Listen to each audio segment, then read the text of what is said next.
इस दुनिया की सबसे कोमल चीज़ सबसे सख्त चीज़ पर भी काबू पा लेती है।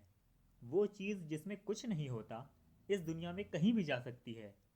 अब मैं निष्कम कर्म यानी कि सेल्फलेस डीड की वैल्यू को बहुत कम मानता हूँ।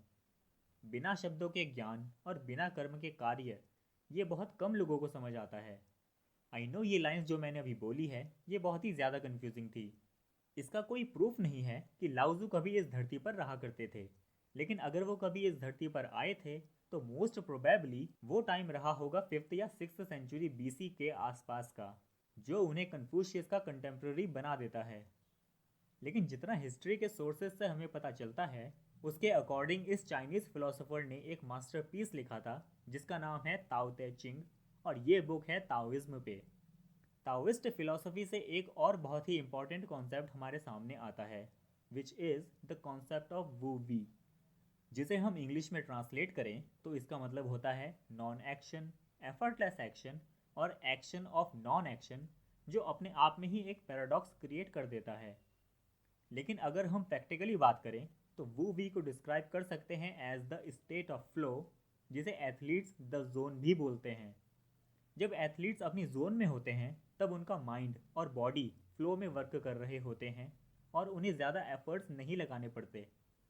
वेल, हम लोग जो एथलीट नहीं हैं वो इस बात को ऐसे समझ सकते हैं कि जब हम वॉक करते हैं तो हमारा माइंड कुछ और बात ही सोचने लग जाता है और हमें कुछ ज़्यादा एफर्ट्स नहीं लगाने पड़ते चलने के लिए। इस जोन में कुछ भी एक्सट्रीम नहीं होता और कोई वरीज नहीं होती, बस हमारी बॉडी एक नेचुरल कोर्स के फ्लो में होती है। तो अगर मैं आपको ताओइज्म का एक इंट्रोडक्शन दूं तो वो होगा philosophy of flow. Tao Te Ching is a mysterious piece of art. हमें ये नहीं पता कि इसे कब लिखा गया था, और ये भी नहीं पता कि इसके राइटर लाओजू कभी इस धरती पर आए भी थे या नहीं। फिर भी एक बात तो सच है कि इस बुक की नॉलेज ने इस दुनिया में रहने वाले लोगों पे अपनी छाप छोड़ी ही है। यहाँ तक कि ये बुक बाइबल के बाद सबसे ज़्यादा दूसरी लैंग्वेज में ट्रांसलेट होने वाली बुक है। ताओ की फिलोसफी को एक टर्म में एक्सप्लेन किया जाए तो वो टर्म होगी living in harmony with the Tao, यानी कि the way. So what is the Tao? ये ऐसा क्वेश्चन है जिसका आंसर किसी के पास नहीं है, और आंसर ढूंढना भी बेकार की बात होगी।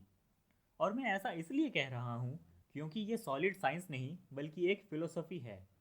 ताओ को हम बस वहीं तक समझ सकते हैं जहाँ तक हमारी सोच जा सकती है, यानी कि ताओ क्या है, कैसा दिखता है, कैसा फील होता है, कैसा स्मेल करता है या कैसी आवाज़ करता है, ये एक मिस्ट्री ही है। और अकॉर्डिंग टू लाओजू, जिस ताओ की हम बात करते हैं वो कोई रियल ताओ है भी नहीं। ताओ ते चिंग बुक की जो पहली दो लाइन्स हैं वो ये हैं: the Tao that can be described is not the eternal Tao, the name that can be spoken is not the eternal name. तो इस ताओ के बारे में हमारे पास नॉलेज ही क्या है? जो ताओइस्ट के ट्रू फिलोसफर्स हैं वो बार बार इस बात पे जोर देते हैं कि जो ताओ है वो एक ऐसा फोर्स है जिसे हम अपने 5 सेंस ऑफ ऑर्गन्स से भी नहीं समझ सकते। और अगर हमें ताओ कॉन्सेप्ट इस ज़िंदगी में समझ ना भी आए, फिलोसफर तब भी यही कहते हैं कि हमें अपनी लाइफ इसी के अकॉर्डिंग जीनी चाहिए, जो काफ़ी मिलता जुलता है स्टोइक अप्रोच के नेचर से।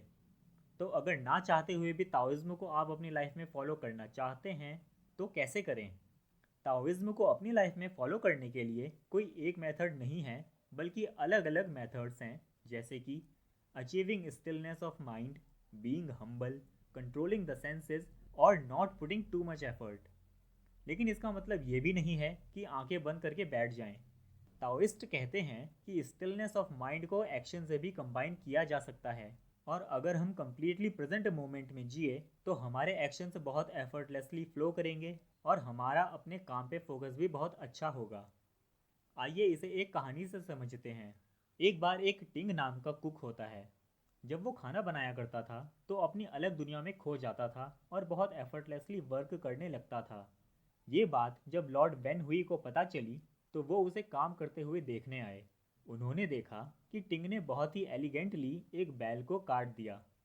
जब लॉर्ड वेन हुई ने टिंग की तारीफ की तो टिंग ने कहा, मैं काम करते हुए जिस बात पे फोकस रखता हूँ वो है मेरा काम करने का तरीका, जिसका स्किल से कुछ लेना देना नहीं है। जब पहले मैं बैल को काटा करता था तो मैं पूरे के पूरे बैल पे फोकस रखता था, लेकिन अब 3 साल यही काम करने के बाद अब मैं पूरे बैल को देखता ही नहीं हूँ। अब मैं बैल को अपनी आंखों से नहीं बल्कि अपनी स्पिरिट से देखता हूँ। हमारा परसेप्शन और हमारी अंडरस्टैंडिंग बैक सीट ले लेती है जब हमारी स्पिरिट हमें काम करने में हेल्प करती है। कुकिंग की ये स्टोरी हमें सिखाती है द पावर ऑफ जेंटलनेस। काम करते हुए ज़्यादा एफर्ट्स लगा के हम बहुत टाइम और एनर्जी को वेस्ट कर देते हैं। लेकिन अगर कोई काम करते हुए बहुत अच्छे फ्लो में है, अगर उसे पता है कि when to act and when to not, तो वो एक्शन और नॉन एक्शन को इजीली बैलेंस कर लेते हैं। इस एक्शन और नॉन एक्शन का सीधा कनेक्शन एंजाइटी और बोर्डम से है।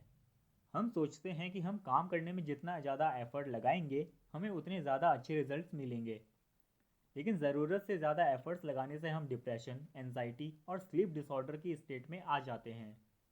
पॉजिटिव रिजल्ट्स और जितनी एनर्जी हमने काम करने में लगाई है, ये दोनों डायरेक्टली प्रोपोर्शनल नहीं होते, बल्कि पॉजिटिव रिजल्ट्स डायरेक्टली प्रोपोर्शनल होते हैं सीरीज ऑफ एक्शन के। मज़ेदार बात यह है कि बहुत से एक्शंस हमें नेचुरली ही आ जाते हैं और हमें ज़्यादा एफर्ट्स नहीं लगाने पड़ते। ताओइज्म में लाइफ को एक रिवर से कंपेयर किया जाता है। रिवर का अपना एक कोर्स होता है, और अगर हम उस रिवर में हैं तो या तो हम पानी के फ्लो के अगेंस्ट तैर सकते हैं, साइड में किसी पेड़ की टहनी पकड़ के एक जगह खड़े हो सकते हैं, या फिर पानी के साथ ही फ्लो कर सकते हैं, जिसे कहते हैं गो विद द फ्लो। अपनी लाइफ में मोस्ट ऑफ द टाइम हम पानी के अगेंस्ट फ्लो करते हैं और ये बात हमें पता भी नहीं होती। हमारे माइंड को लगता है कि हम अपने एनवायरनमेंट को कंट्रोल कर सकते हैं अपने अकॉर्डिंग, लेकिन ये बात बहुत ही ईगो सेंट्रिक है और मोस्ट ऑफ द प्रोसेसेस को हम कंट्रोल नहीं कर सकते। For example weather, blood flow and digestion. हम दूसरे लोगों को कंट्रोल नहीं कर सकते और हम अपना फ्यूचर भी कंट्रोल नहीं कर सकते। हम ये नहीं कंट्रोल कर सकते कि कौन पर्सन हमें अट्रैक्टिव लगता है, और ये भी नहीं कि हमें किससे प्यार हो। जो भी हमारे कंट्रोल से बाहर की चीज़ें हैं वो किसी एक डायरेक्शन में फ़्लो होती रहती है। रिवर की तरह ही उन चीज़ों का अपना एक अलग कोर्स होता है, या ऐसा बोल सकते हैं कि एक फ़्लो होता है। और जब हम भी करंट के साथ फ़्लो करते हैं तो हम खुद को रिवर के नेचुरल कोर्स के साथ अलाइन कर लेते हैं। यही पाथ सबसे लीस्ट रेजिस्टेंस वाला होता है। तो ताओइज्म के अकॉर्डिंग ज़िंदगी जीने का सबसे बेस्ट तरीका है navigating through the river instead of trying to control it. I hope आपको ये वीडियो अच्छा लगा होगा।